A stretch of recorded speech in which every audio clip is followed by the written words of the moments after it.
Contoh realnya, siapa yang kuasai nikel? Cina. Luar. Siapa yang sebut-sebut aja? Siapa yang kuasai batu bara? Luar. Sebagian orang dalam, tapi sebagian juga luar. Siapa yang menguasai emas? Seterusnya luar. Sejumlah mineral itu dalam sedemikian rupa.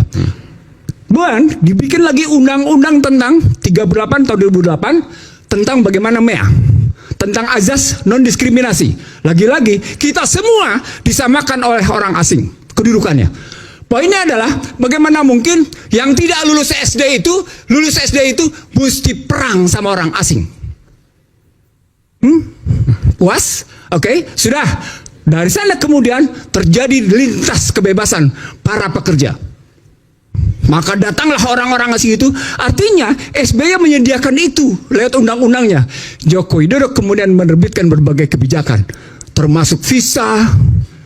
Visanya kan bebas visa, kebebasan visa habis-habisan.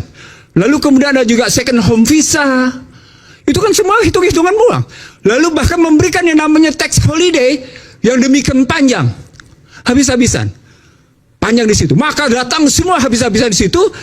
Kemudian muncul kekuatan dengan menyebut bahwa kita butuh investasi asing dan karenanya kita mesti tetap berjalan.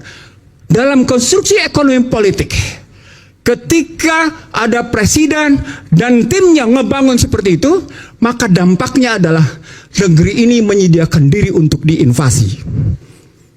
Negeri ini menyediakan diri untuk diintervensi. Negeri ini menyediakan diri untuk diinfiltrasi.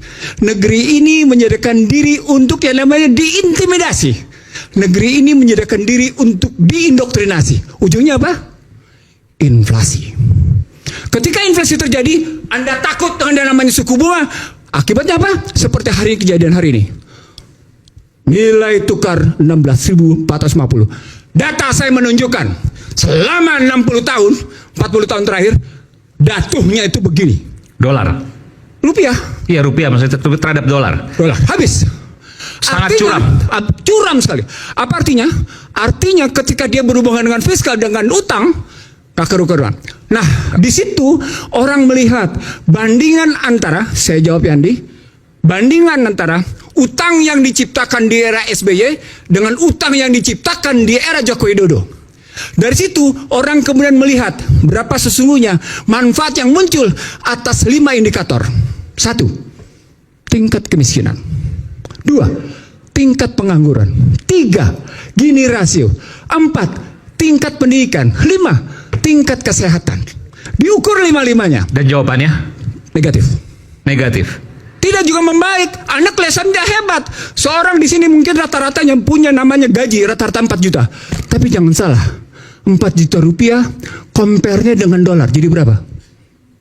Jatuh. Nggak punya daya beli. Itu makanya data terakhirnya, Pak Yandi, data terakhirnya orang tidak bisa menghina dengan pernyataan jatuhnya kelompok menengah bawah dari menengah atas, menengah ke bawah sebanyak 10 juta. 9 sampai 10 juta. 1. Yang kedua, orang tidak bisa menolak kenyataan bahwa sejumlah industri mengalami deindustrialisasi. Diakui oleh Burhanuddin Abdullah. Padahal ini kajian kami tahun 2009, 2010 bahwa telah terjadi deindustrialisasi dini.